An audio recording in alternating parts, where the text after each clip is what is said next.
I do it through the power of mindfulness and detachment and an understanding of my responsibility to make merit, to do good deeds without limit. So actually, my teacher, if I were to follow my teacher's class, my teacher's advice fully and closely, he said one time, don't rest intentionally. And he will talk about, because he's often in front of people and giving talks and answering questions about the projects that he's doing, or a lot of the work he's doing is everyone, please turn on your camera. If you can, if you're able to, try to turn on your camera. If you can't, it's all right. And if you plan to smoke or dance or sleep, then okay, don't turn on your camera. But otherwise, everyone can turn it on, okay, for meditation. So my teacher will tell me to don't rest intentionally, and also that when he is answering questions and dealing with practical matters that come up with his community, he will just to get tired but keep answering questions, and then the tiredness will go away. He said, according to his formula of not resting intentionally, you can imagine, it's hard to imagine, but he really embodied that. And part of it is that it's really, there's something inspiring about supporting people and doing what you feel is helpful for people, for them to develop and advance and relieve their suffering. And it's a direct way to do that, speaking with people and giving advice. So the formula, he said, was that maybe in 1 week or 2 weeks doing like that, not intentionally resting, going nonstop. And he's in a Buddhist country, so there's limitless people who want his attention and his time, and limitless places to go. He doesn't need to stop or not be inspired, not have something to do. And he said, then I'll get sick, that he'll get sick from doing like that, and then he just sleep for one day, something like that, and then continue. So it can definitely, at certain times, it can put you into this vulnerable state when you're putting forth your effort like that so much, you're extending yourself like that so much. But it's that vulnerable state when the practice is most important to do, when it's most important to know about our practice.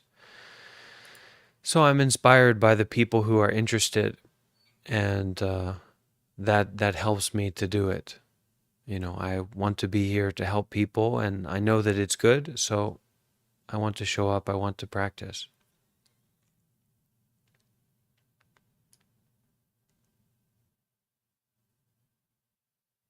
For your answer, but I am really curious if you drink a lot of espresso. I had a No, no, friend who no, used no. to Not take so shots of much. espresso. Not so much. One coffee a day in the morning is enough. Two, actually, yesterday I had tried to replace some kind of rest or some kind of nap with a second cup of coffee, and by this time I was I was very exposed. Very my heart was just exposed too much. It was too tired. So I think just one cup of coffee is enough for me most of the time. All right, so we're all gathered up. We're all here. Okay. Some things to keep in mind. I am Bante Warpanyo. I am the Buddhist monk who's leading this session, 29-year-old human being who identifies as a Buddhist monk. And we're coming together now for a meditation session. So our mind is here. If you are hearing my voice now, then your mind is here in the meditation center. Okay, your mind is here in the gathering, and this is the most uh, the most real thing. It's more real than your body being somewhere. Okay, your body can be somewhere, but your mind isn't there, so you're barely there. But your mind being somewhere, even if your body's not there, you're really there. You're really showing up to that situation. So when we go to a meditation class or a meditation center or a temple, and there's a monk who's giving a talk or doing a guided meditation, there's 20, 30 people sitting all together, and you're sitting in the middle of all that. You don't get a cramp in your thigh and then go home and eat Cheetos or get in your car and drive away. It's ridiculous. But here we don't have that. We don't feel the pressure, the containment so much. It's very easy to get away. It's very easy to go away. So that's all right. If you give up, it's okay. You can still try again. You can still show up again to either this session or other meditation practices, right? But maybe one of the most supportive perspectives you can have is that you are here and there have some difficulty, right? And some not perfect meditation. And there are other people here who are having the same kind of experience, a similar experience. And many of us will choose to stay here for the full period of time. Okay, and this event will be more meditation focused, so you won't have the excuse of my voice being, the problem for your meditation, right? At least some of the time. So try to stay in it. Try to stay in the space. And if you can't follow along to a really serious degree, try to just lay down, stand up, stretch, do yoga, but stay in the space as much as you can within this container of all of us gathered together to practice, because there is a real energy and a support that goes along with that. And if you're here, you probably want to meditate and you want to know about meditation, and this is a good condition to do it. This is a rare situation to do it. Okay. Does anyone have any really pressing questions about meditation or what we're doing here today? Yeah, I have. Yeah, what's your What type question? of meditation? Okay, what type of meditation? Guided meditation. Guided meditation. Okay, so all you've got to do is be blind, deaf, and dumb, and you'll be able to practice just fine, okay? Okay, thanks. The more ignorant you are, the better this will go.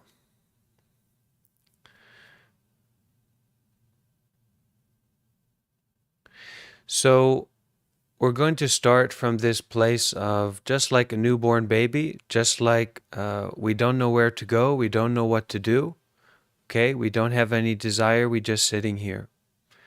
We just arrive here somehow out of nowhere, and we find ourselves in this situation. If you have any issues, connectivity issues, you can watch through YouTube, okay?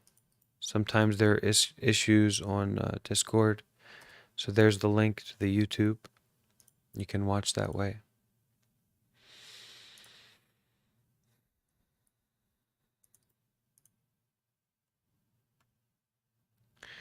Okay, so we're going to start our meditation practice together. The first thing that we need to do is find a comfortable and stable position for the body. Maybe you need a pillow or a blanket or some kind of extra support. Go ahead and find that.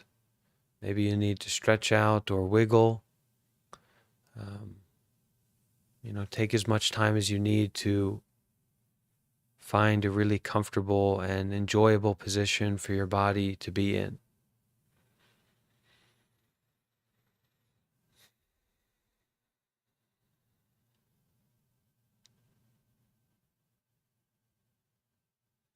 Finding that comfy, cozy position to put our body down, to set our body down.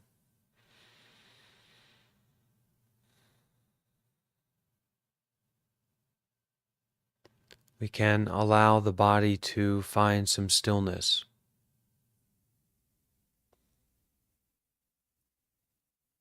So we're sitting in a way that doesn't cause us too much pain, and also sitting in a way that is supported and stable. So right here at the beginning, there's nothing for us to be in conflict with. And also, we don't need to struggle or use force to hold the body up, but just letting the body come to a place of stillness at this present moment.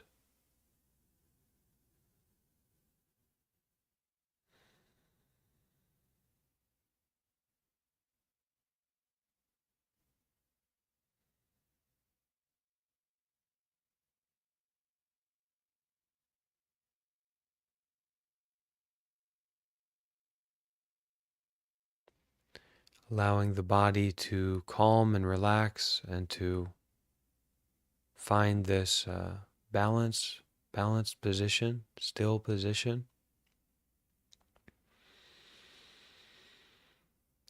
And we can start to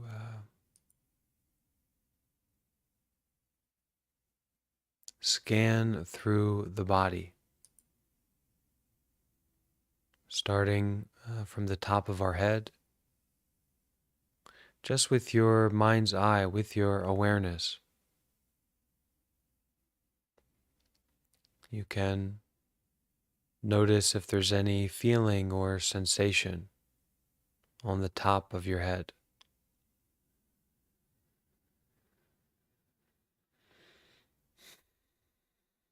And as we scan through the body, and at any point in meditation, the breath is always an anchor point. The breath is always something that we can come back to.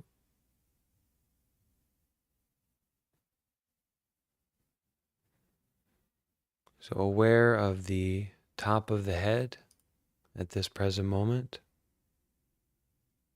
and moving down into our skull, down into the face,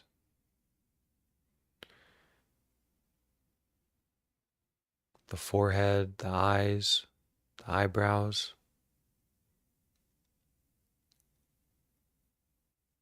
the nose, the cheeks, the jaw, the teeth. Notice if there's any tension or tightness in your face, anything that's being held onto. And as you're breathing, just relax and release any tension. And if it can't quite release or relax, just accept it the way that it is. Don't try to interfere with it.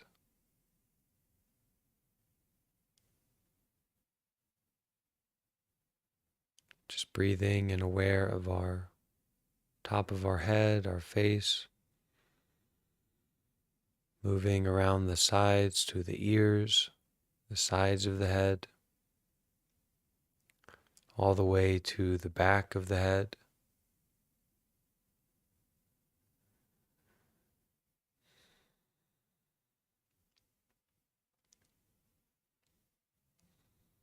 Breathing and being aware of the whole head at this present moment, inside and out.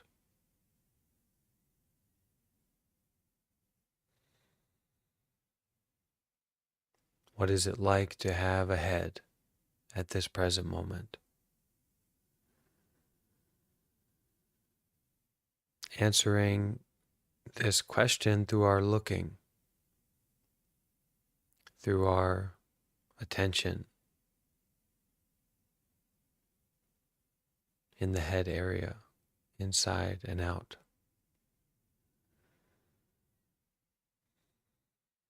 Breathing and aware of the head.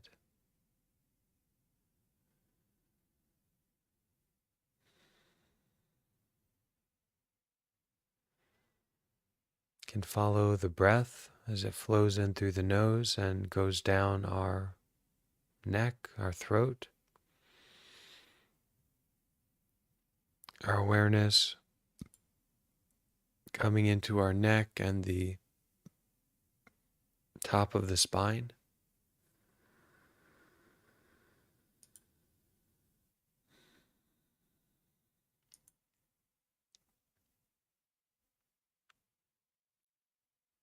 Our attention moving further down into our shoulder blades and our shoulders.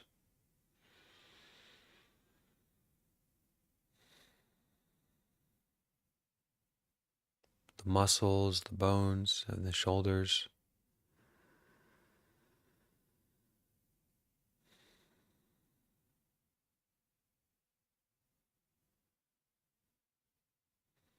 From the shoulders down into our arms. From the shoulder to the elbow to the wrist and the hands.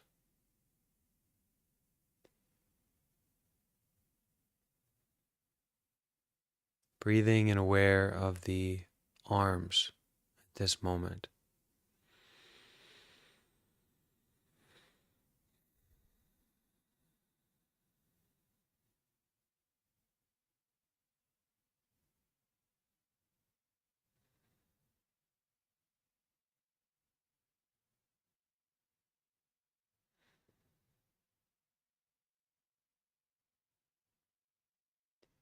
All the way to our tips of the fingers. What do you feel on the very tips of your fingers at this moment?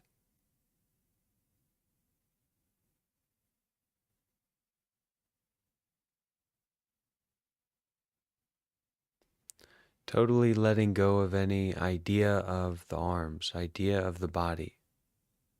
But at this moment, as you are breathing and being aware, what is the experience of the arms like at this present moment?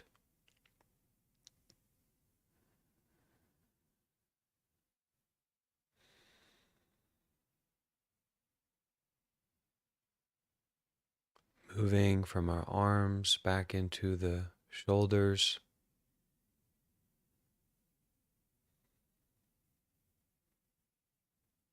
Our attention flowing down into the upper back, shoulder blades, the spine, wrapping around under the armpits to our chest,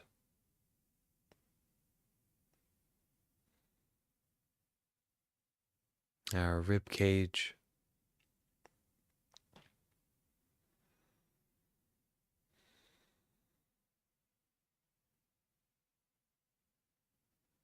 as we breathe in, we can give special attention to the heart at this moment.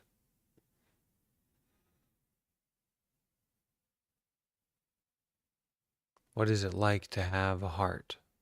What is the experience of your heart at this moment?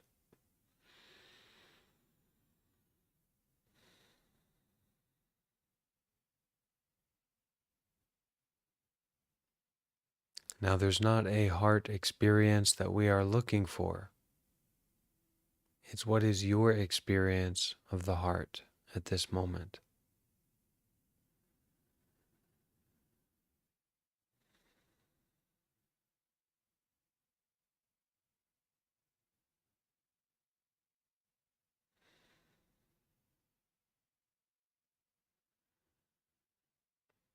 Following the breath as it flows in through our nose, we can Follow the breath all the way down into the lungs.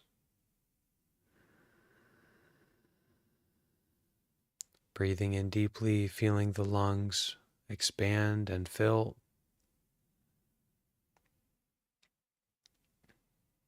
and the air going out.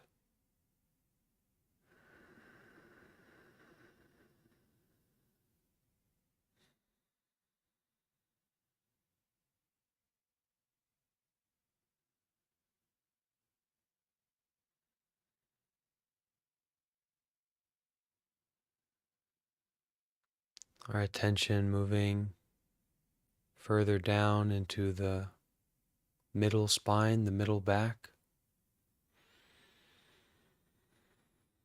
down into the stomach, the belly.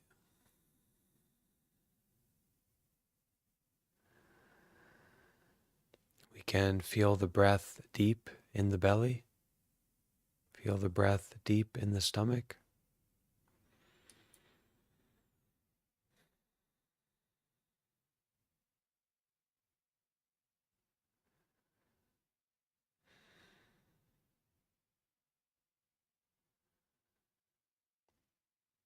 And all the way down to the bottom of our spine, the lower back.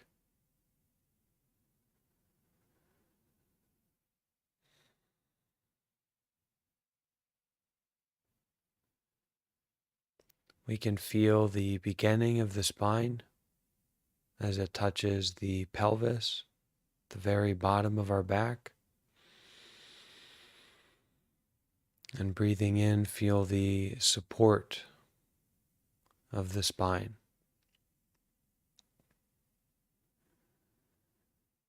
holding us up straight, balanced, strong. Feeling this strong back, this strong spine.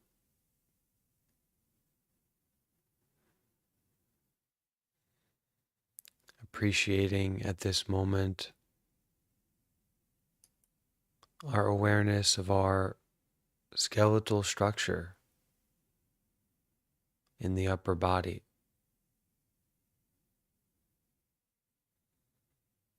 This feeling of being held by our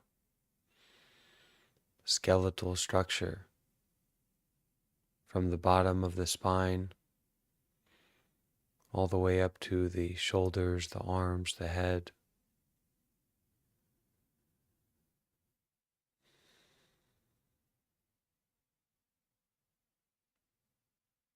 Our awareness moving down into the pelvis, the butt, the sitting bones, the groin. Really giving our full attention to this area and noticing what it's like to have a butt, a groin, a pelvis. Bones and flesh and a lot going on in this area, so what's it like? Breathing and aware of this pelvis area.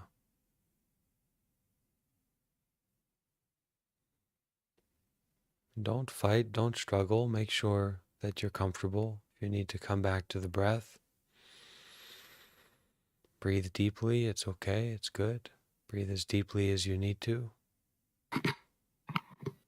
Relax as much as you're able.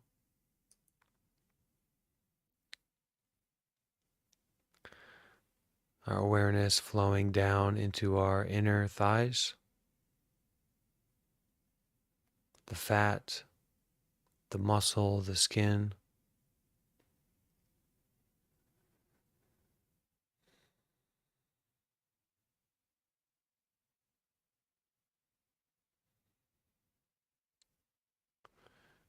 The whole thigh area, from the pelvis to the knees.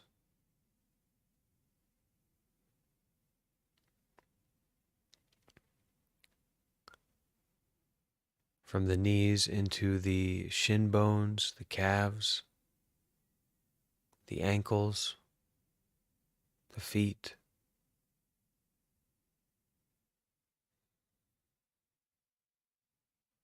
Noticing at this moment what it's like to have legs, feet, toes.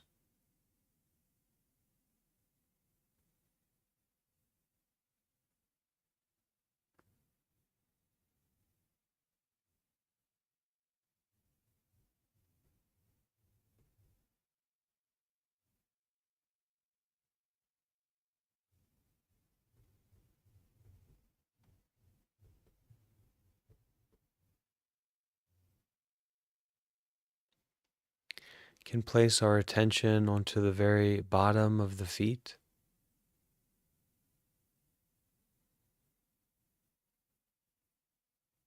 What do we feel at the very bottom of our feet, the soles of our feet?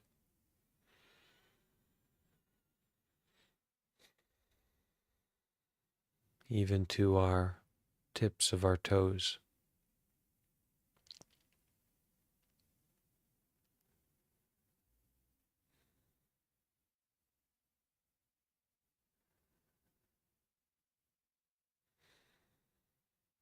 Taking a deep breath,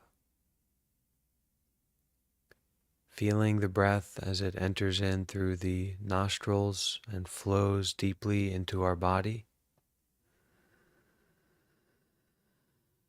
Allow this awareness, this attention to flow naturally and easily into your body,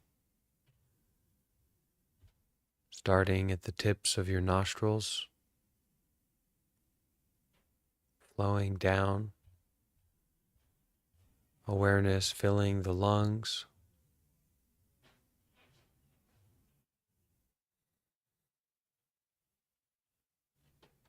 filling the upper body, the neck, the head, awareness flowing naturally into our pelvis area, our legs, our calves, our feet.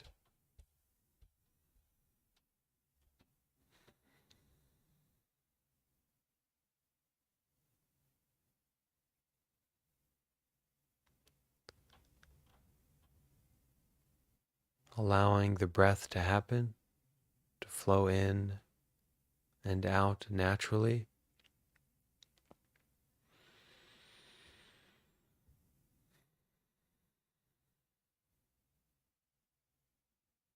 Breathing and aware of the body as a whole, sitting here.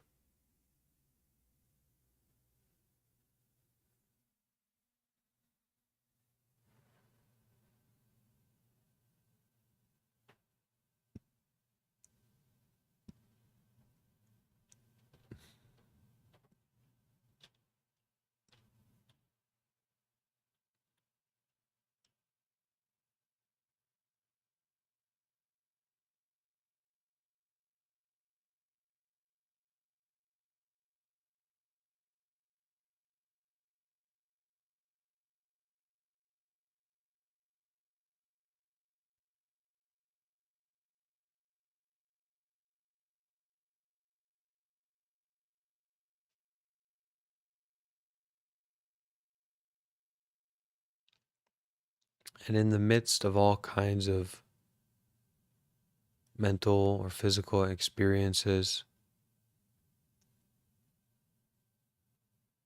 just allow your heart, your awareness, your breathing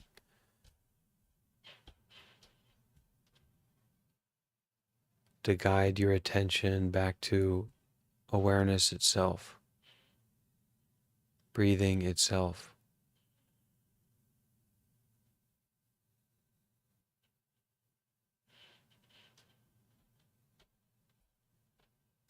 Allow the distractions or difficult conditions to be supporting factors for breathing and being aware of the body at this present moment.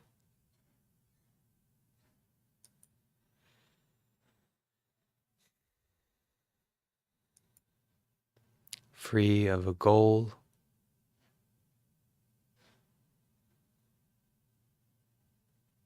just breathing and being aware.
getting distracted, falling into thought or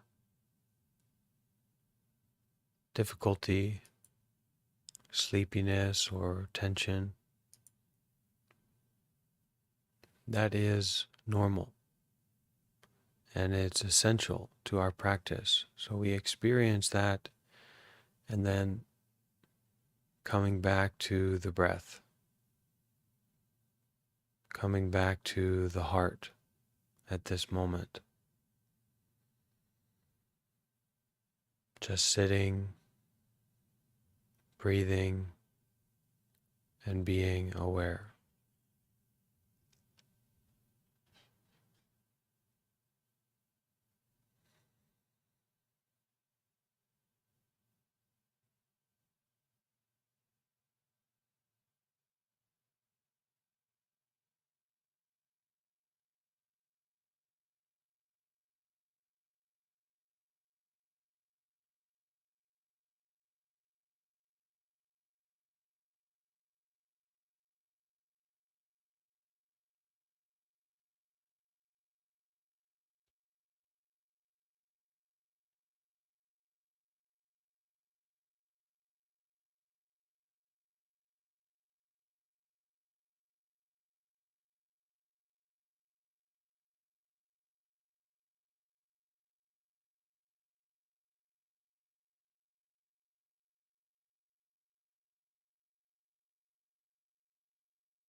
So at this time, we can make a bow,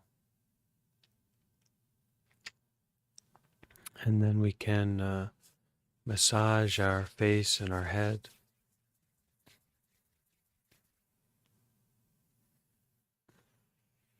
Can start to stretch out.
So I had answered someone's question at the beginning about our meditation method, that the more ignorant you are, the better. This is probably not a skillful way to answer that question. A much better way is the more that we can be a beginner and just to listen, just to show up and kind of face our mind and our body from this beginner's perspective, so that this is something that is new, unfolding, changing, interesting, and our way of uh,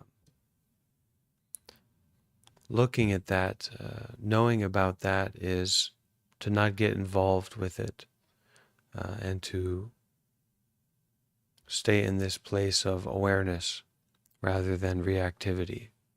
Okay, and we find ourselves leaning into this thought or this state, and then we come back to complete beginner.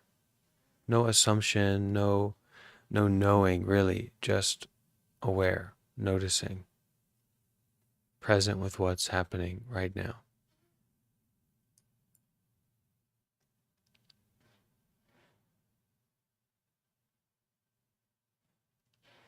So at this time, the space is open. If anyone would like to ask a question or share their experience, welcome.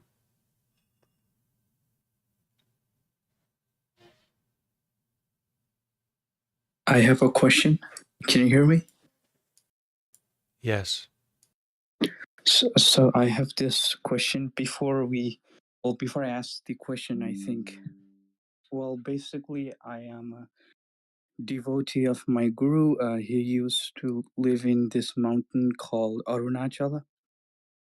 So I have been meditating for it's been 3 years, and a few weeks ago, while I was meditating, by my guru's grace, something happened, and I was getting goosebumps and everything. Like, I noticed that this what I call me, is merely a thought. Like, it doesn't exist, it's merely a thought. And then when I just suddenly had this shock, then suddenly I see that there's not even me, there's just this happening. Like, it's just happening. There's no me. Like, there is no me, there's nobody. Everything is just happening. So my question is, now when I just have all these happening, if I use that word go and meditate, then who is it that is meditating? You don't need anyone to meditate. Meditation doesn't require someone, it doesn't require something, it doesn't require a particular place or a particular time. It's a matter a practice of showing up to what's happening right now. Simple as that. So maybe what's happening right now is a profound spiritual experience. Maybe you have gas. Maybe you name it. And so that's what meditation is about, and it doesn't require a someone. No need for someone to meditate. Okay? I see. Thank you so much. Because it's like, okay, somebody's meditating. I just feel like if the body's just going and sitting and it's just a happening, there's nobody. Thank you so much, though. Yeah. I just want to add something to that. It's something that I've read in a book by Thich Nhat Hanh, and I really like this. It's really simple. It says, there is rain, but there is no rainer.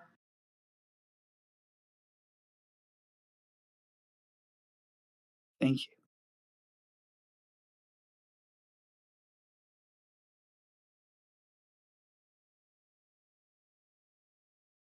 That's great. Thank you, Cassiana. There's the breath, but who says there's a breather? There's a thought, but who says there's a thinker? There's a pain, but who says there's a painer? You know, what are we so worked up about? Instead of assuming that, kind of what's going on here? What is this pain? What is this feeling? And as we are examining that and looking at that, practicing, stretching out, applying our gentleness, our kindness, our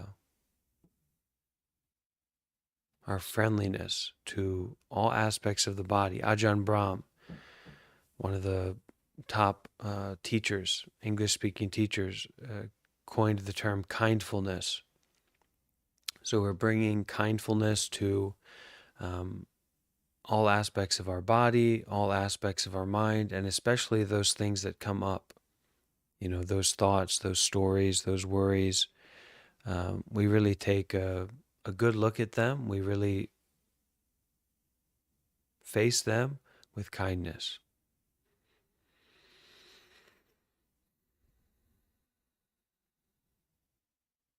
I have a question. Okay. Uh, do cause and effect have any end?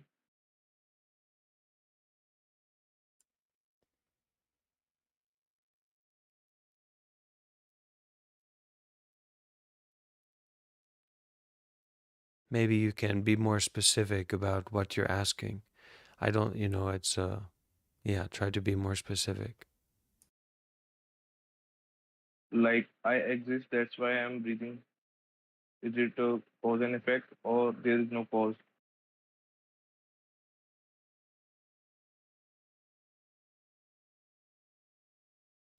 I still don't understand.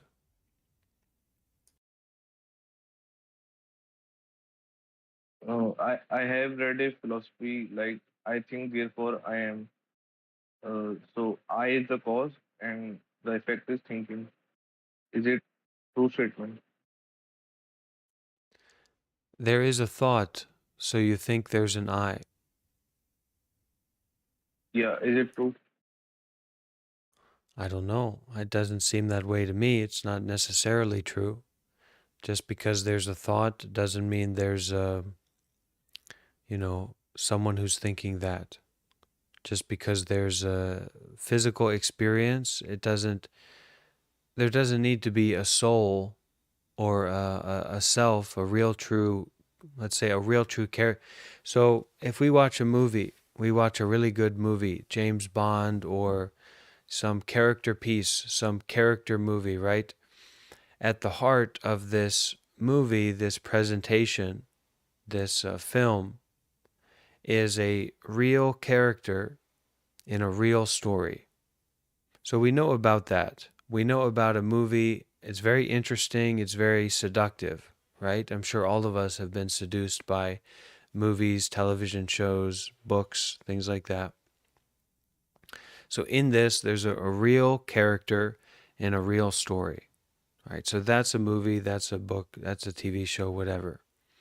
What we have right now, um, what I have right now is a physical experience and also a mental experience. So I have certain preferences or judgment or like and dislike. From my understanding, there doesn't need to be a self. There doesn't need to be a real character in a real story for there to be a physical experience, for there to be a mental experience. That's not necessary for a physical experience to happen, for a body to come about. Um, and if we look at it scientifically, according to science, then, you know, what is the self of a single cell organism? Does a single self organism require a self? A single celled organism does a, and then, it gets, I guess, more complex, but does a dog require a self for a dog's body to exist, or for a dog to have preferences? Does there need to be this kind of, it's in quotes, this self? Um, I don't know that there does need to be that, but rather that just through cause and effect, a body can come about. Just through cause and effect, a mind can come about. We can live without mind and without the sense of mind and body or ego. What's that? I want to ask, like, we can be alive without the individual self, like you said, soul or ego. Sure, why not? Who says we're not alive without that right now? Okay, you have convinced yourself that you are someone in a real story, and the next person has convinced them, and so your story is real and accurate and realistic. The next person besides you has convinced themselves that they are um, channeling a multi-dimensional alien from that star over there. Okay, so you're convinced of yourself, they're convinced of their self. Um, you're convinced, but what's happening right now? What's your experience right now?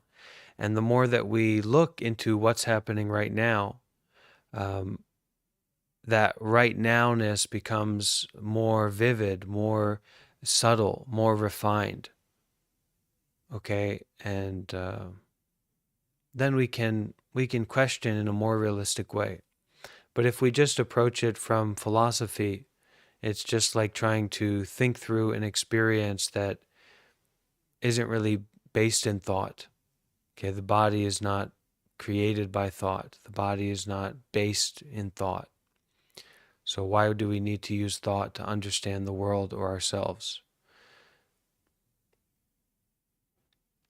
And what is this Okay, self? What understood. is this someone? What is this soul? What is that?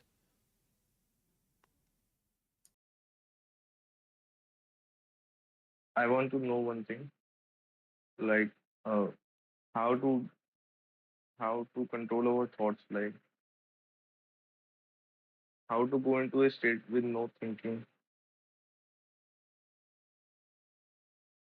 Keep coming here and practicing meditation. Okay.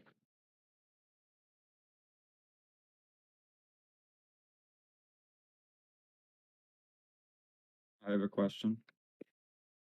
Okay. Um, when I was meditating earlier, I had a peaceful thought of myself sitting on a mountain in a very peaceful place from my past.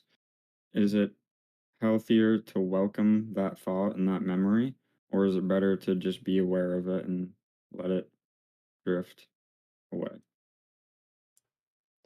I think you can you can invite it as much as it is that you are inviting the body to relax and the mind to settle and you to just be here in this body at this moment.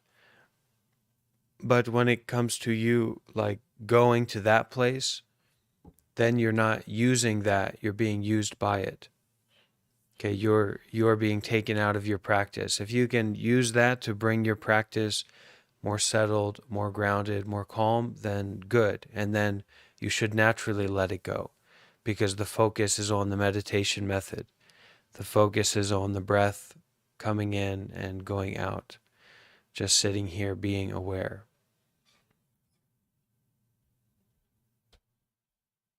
That makes sense. Thank you.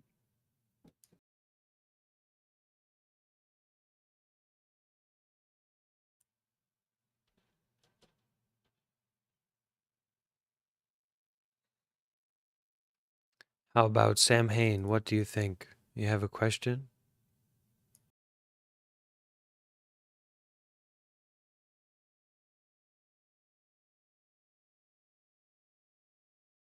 But um,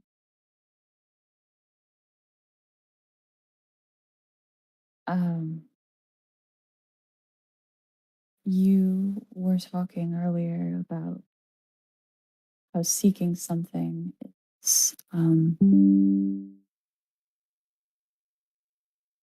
sure to lead to suffering. A different time. Sorry. You said this. Seeking something leads to suffering. Better to do nothing. And I was appreciating that.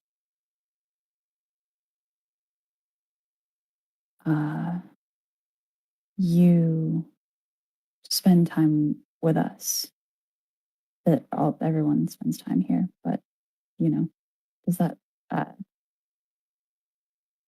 Sorry, it's not really a question though. Yes, I only wish my time was more valuable. But but being here makes it more valuable, so that's I'm in the process of fulfilling that wish, So, yeah.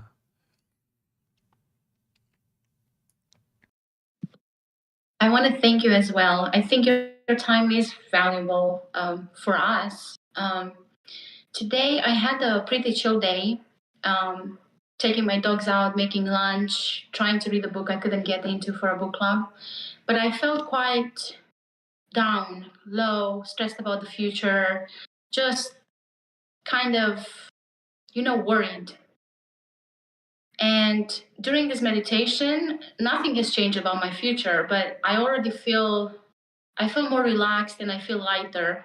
Even though I felt some tension in my body while meditating, and I wish sometimes that the meditation would end. Now that I've done it, I just feel so much better. So I just wanted to share my experience and to say thank you.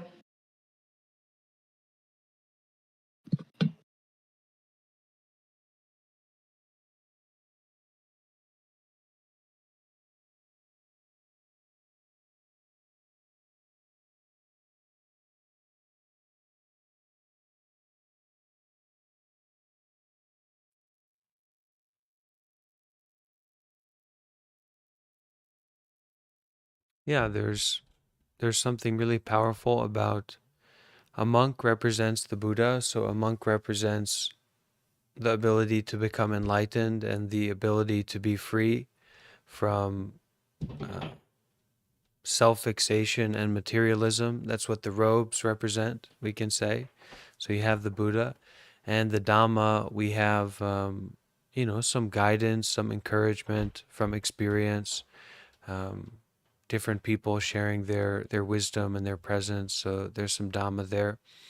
But really, one of the biggest things is, we have the Sangha. We have this community that's gathering together and showing up together in a real way, and that's that's going to juice up your life. That's going to fill up your life. It really is. And when you're coming together to do something that's quite um, intimate and sincere and a matter of the mind, um, you're in community, and we maybe are not all trying to figure out how to move in together, but we are moving in together. We are showing up together at this moment, and so it's just like you can't build a fire if you don't know how to be in the presence of that other person or to show up where that other person shows up. You can't build a fire. You can't um, communicate. You can't do the things that we as human beings get so much value from in relationship with other people. So showing up in practice and under the umbrella of Buddhism, it's we're fulfilling the needs that we as human beings have in terms of community, and it's also kind of opens up opportunities for us to have different relationships with people who are here that may be more practical or how we usually think about them.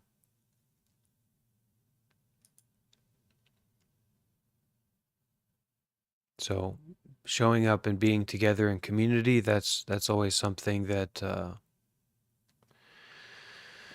supports my refreshing and restarting, brings that quality to my day.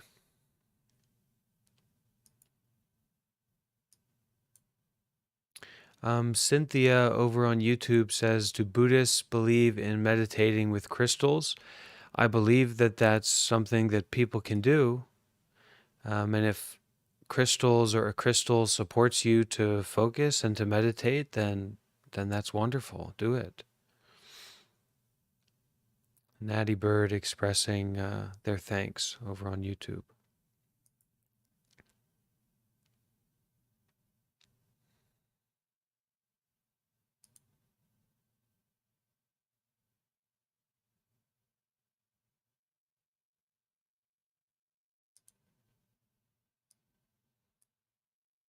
Okay, Anastasia, nice to see you. You want to add anything?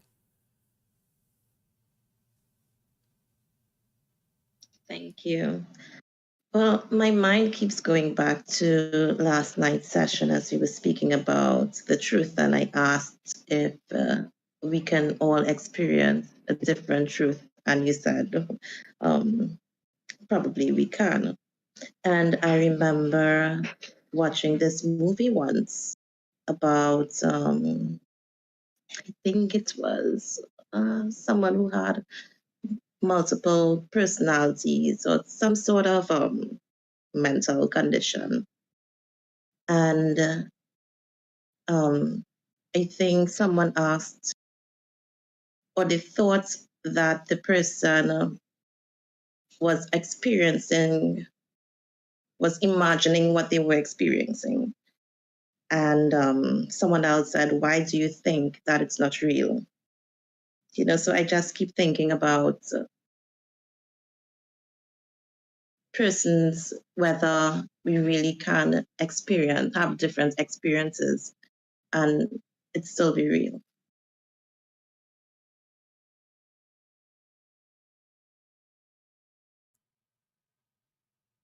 Yeah, what I will say is that there may be a truth that is all pervasive and based on a mind of non-discrimination and reality as it is, suchness, thusness, the unborn, the unmanifested, this kind of thing. But what came to my mind was Tom Cruise. You can't handle the truth. Have you ever, or someone said that, I don't know if it was Tom Cruise or the other guy, but there's a movie where they say in this court case, you can't handle the truth. So really, the truth isn't important. Winning the case is important. And here, the case is to practice mindfulness together, it's to support one another on the path, it's to embrace suffering and transform it. And that's the truth that we can kind of mutually understand. Compassion for people and their different positions and perspectives. Because Okay. a Zen teacher or Zen master, Linji, he would say that all of those things, all of those ideas, whether it's the most um, unstable or unbelievable, strange, seemingly idea and belief, or it's the most poetic and beautiful and sharp, kind of pointing to reality, all of these things are just empty flowers, um, sparkles of light. They don't have a real substance. They are not permanent. They are not unchanging. And if you try to grasp onto them, if you try to hold them and keep them, then it will, it will fall through your hands just like water, trying to grab a hold of a bunch of water. And eventually, even more than that, your hand will dissolve. Your hand will fall away. There was a time I was obsessed with trying to figure out the truth, because we grew up with so many different religions and just social experiences, and you get lost in everything. So sometimes it's just trying to figure out what's real from what's not. I can remember when I was younger and, before I really got into Buddhism and meditation, but for whatever reason, I had gotten some of these spiritual ideas in my mind, and I can remember being at a Taco Bell, maybe a little bit drunk with high school friends, people who I knew from high school. This isn't a couple weeks ago. This is a little further back than that. And I was saying, look, you all have to realize, this is the truth. This is we're all interconnected. None of us are separate, and things are like this, and things are like that. Um, and it was really just attachment, and it was trying to force my understanding out onto the world. And it was just that. It was just my thoughts. It was just an idea. Um, so I think a good standard for the truth is that it's not rigidly based in thinking. It shouldn't be rigidly based in thinking, um, but rather awareness and compassion is a much better place to find truth in your capacity to be aware and your capacity to be compassionate about whatever's going on as skillfully as you can. Thank you. Thank you for your sharing, Anastasia.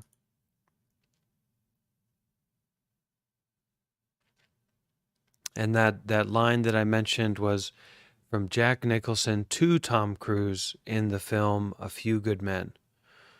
So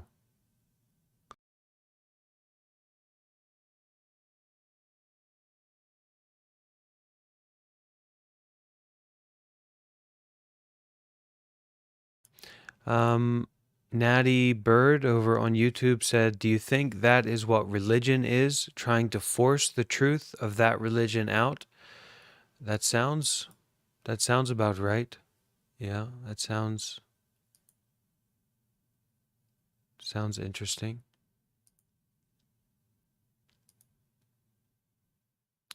Okay, Water Elemental is asking, thank you. What is the astral projection in Buddhism? Can it be achieved? If yes, can it be achieved easily? I'm sorry for my ignorance, but this question is very important to me. So we can safely say that Buddhism carries with it like the highest standard of meditation schools, meditation philosophy, meditation training. The primary focus of Buddhism, the only real focus of Buddhism is the goal of enlightenment. And one of the best standards for what enlightenment is, the definition of enlightenment, one of the best definitions of enlightenment, whatever the best is, just my point of view, can be found in Buddhism. It's a very strong standard that Buddhism has for meditation and enlightenment in a very deep way. So when we think of monks, for example, we tend to think of Buddhist monks, staying in the forest, meditating, not speaking and not using technology, etc., maybe sitting under a waterfall, something like that. Um, so that's my understanding with Buddhism. Um, Astral projection is not something that's emphasized at all, and maybe you could say astral projection would be like an experience of waking sleep, and Buddhism is just about waking up. It's not about having a special sleep experience. The profound experiences that happen in Buddhist meditation are, they happen naturally without trying to get them. And the only thing we try to get is putting down attachment to any particular experience, approaching it in that way. So there's no importance in Buddhism on astral projection, and so I definitely can't speak to that.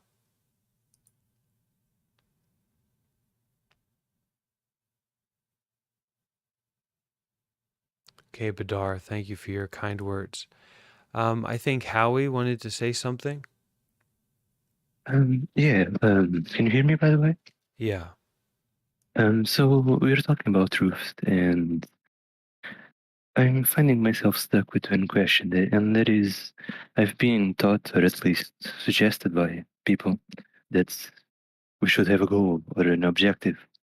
However, I can't find an objective. However, through meditation, I found that having an objective is quite hard because I can't find a sense of myself, if that makes any sense. So I was thinking about how the lack of the I of the ego, how can one person have goals if there is no I? I hope that made sense. Sure. Um, don't worry about a goal. Focus on your intention.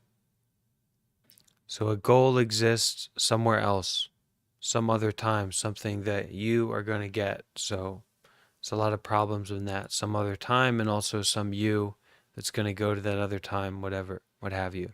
If you have goals in your life, it's okay. You know, you're not a monk, so have as many goals as you want.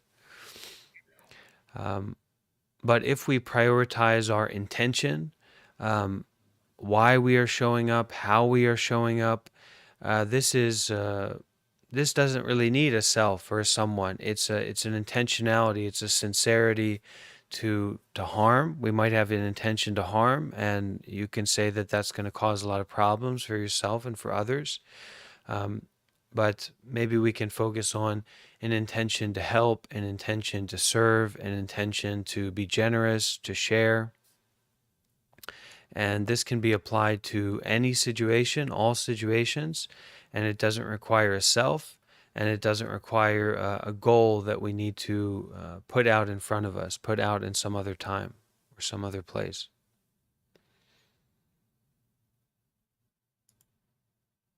Thank you. Yeah, intention is really important, having a sincere intentionality. And then when we get ourselves into trouble, which we surely are going to, right? Um, we remember, we know what our intention is, and we know that the ways that we act and that we live are in some way or another way aligned with that intentionality. And even if we take a step down a wrong road, or we hurt someone, or we make a mistake, what have you, we still are familiar with our intention, and we can say, you know, I recognize that's not the best idea or the best thing, but this is my intention, and I'm continuing to try and move forward with that. And actually, to be goalless, you can get yourself into less trouble, because what you do is not for some particular end result. You're trying to get something. But what you do is just kind of coming out of your sincerity. And if that sincerity has a good intention, you know, it's going to be tough to get yourself into trouble.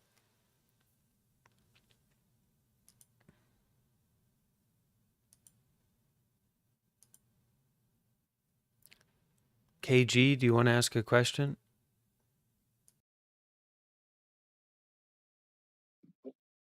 I have a question about um basically, so after hearing about, like certain people's certain experiences and, past relationships with other people, um sometimes it sometimes it bothers me about someone's past, and it bothers me to the point where I start thinking about it and I start painting like a mental image about it, and I keep thinking about it to the point where I become really frustrated, and I become very annoyed to the point where it kind of makes me upset, or it makes me angry. Um, Even though, that person hasn't done anything wrong, the person that's told me, but is when I hear about, certain experiences in someone's past, um it can feel like it hurts me because I keep thinking about the past, about their past, and like I keep trying to, tell myself that, it's all back then, it doesn't really matter anymore, it's all about the present and stuff like that. um but so like daily it comes back to haunt me, like different thoughts and experiences that just come back, and it's hard to overcome those thoughts and to basically not feel anything about it.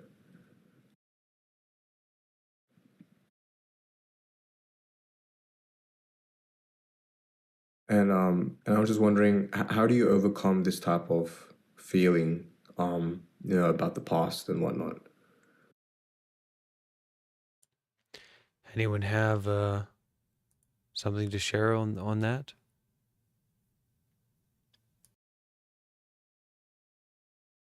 Yeah, I want to.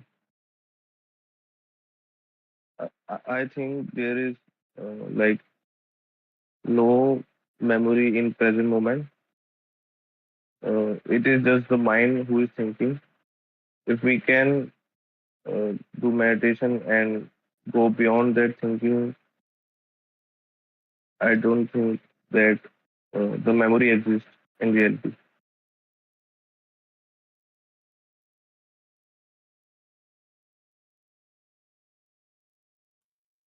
So, we have to stop believing in people in that way.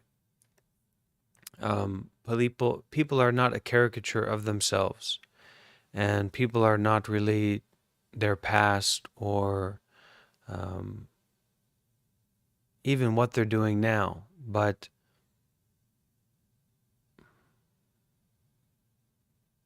it's just to come back to your experience, your awareness, your heart, your breath, your body at this moment, to see through your own eyes. If you can see through your own eyes, then you won't be so, um, wrapped up in this unnecessary thinking, this non-practical thinking. It's just something it's very selfish, right? So abandon this idea of this other person as being real.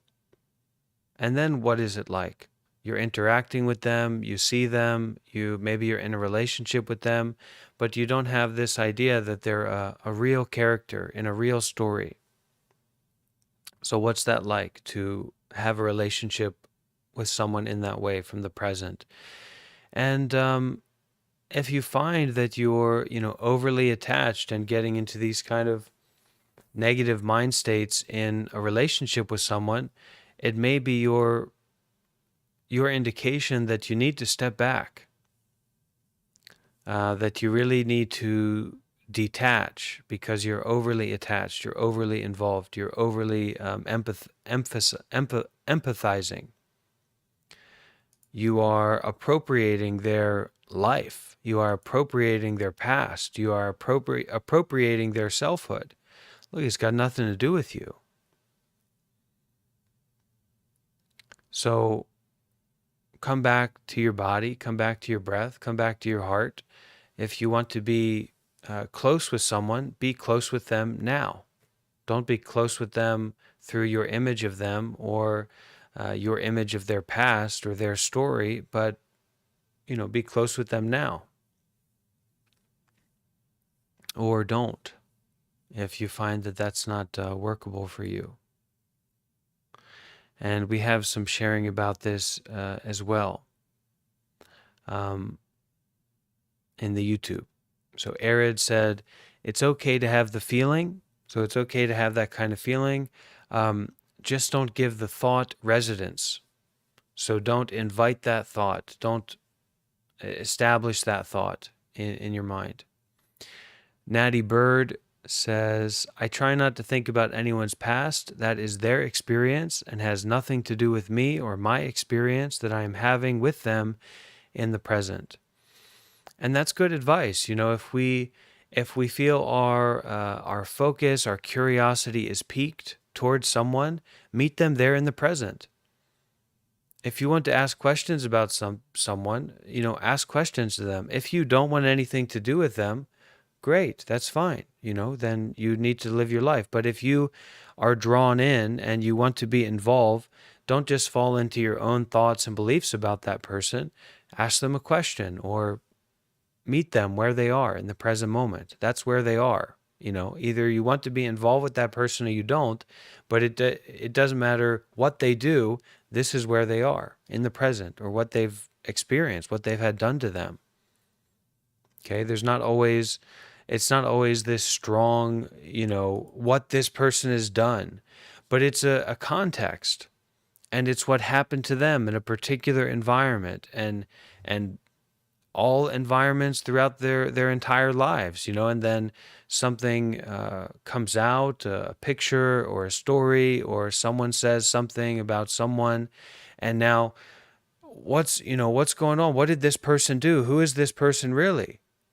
Well, this person is an expression of cause and effect, cause and conditions, moment by moment, in multifaceted environments and perspectives. And I mean, we can't just stuff people into this little tiny box of you did this and then wonder why they are uncomfortable or feel, you know, kind of threatened by that approach. You know, it is uncomfortable to be looked at like that, you know, to have your agency taken away from you because of some past experience that you've had, or something that you had done to you. And those things go together. What do people act out what they are having done to them? People speak in a certain language because they're in that environment. You know, did we choose to speak English? Am I choosing to speak English? Did I choose to learn English? No. Okay. If I take away English, I don't know how to speak, but I didn't choose that.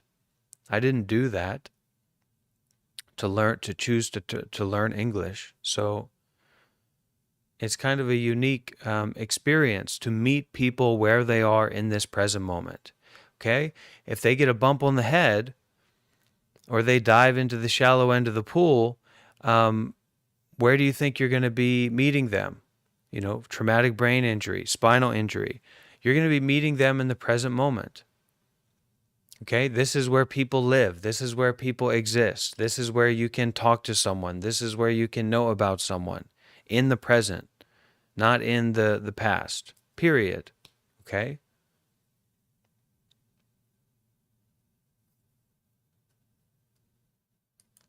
I have a question.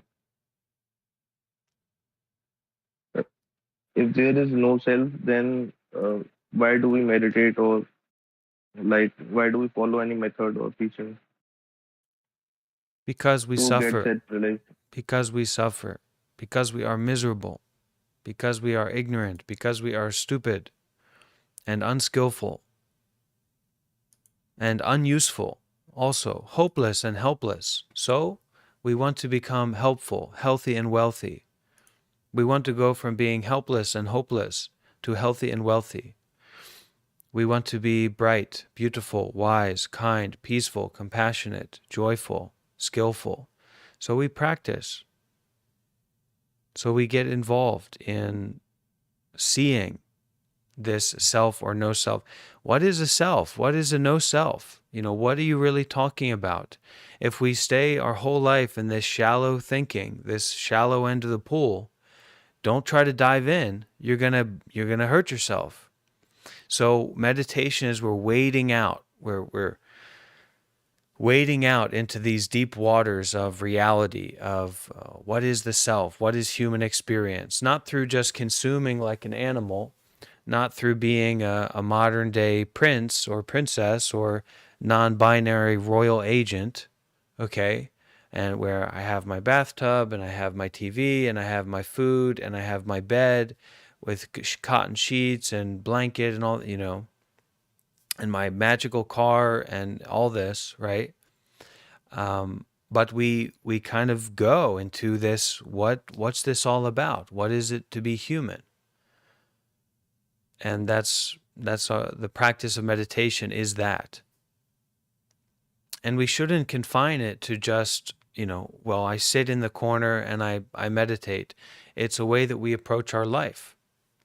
And the seated meditation, the formal meditation practice that we have is that really, sincere and it's going into a journey. It's leaving the home. It's leaving the privilege. It's leaving the conditionality and going into the unconditioned, going into the looking itself fully and deeply. It's abandoning the outside world when we meditate formally. Okay, thank you. I understood. Okay.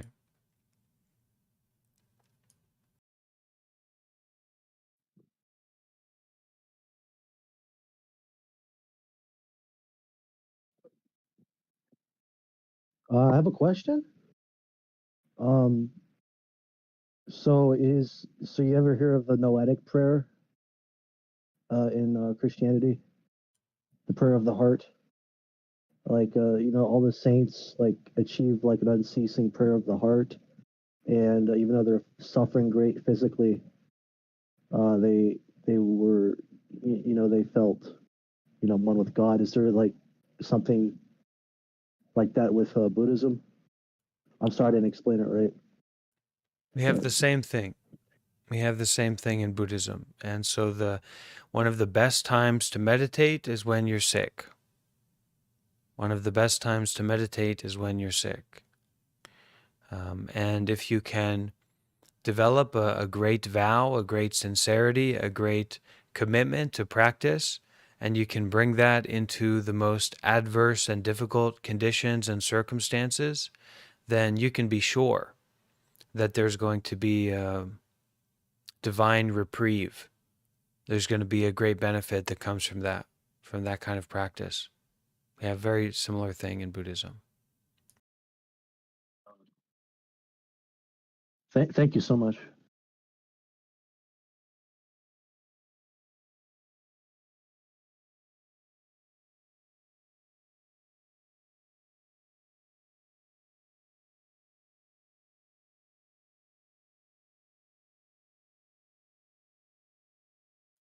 Any other questions or sharing experience?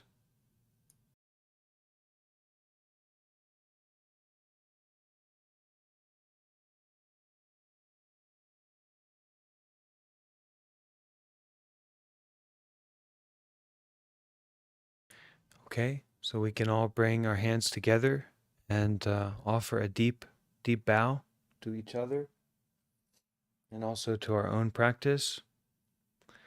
May you all be happy, peaceful, free from suffering, and may we all share the merits, the benefits, the goodness from our practice in all directions.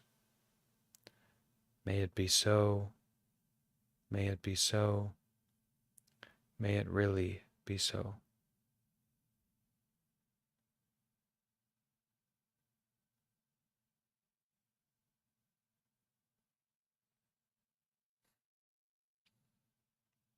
Okay. Thank you all for being here. Our next session will be tomorrow morning at 10 a.m. New York City time. So that's just about 12 hours from now. And we'll continue looking at the teachings of Zen Master Linji. Okay, I hope to see some of you there. Bye. Be happy. Thanks, everybody.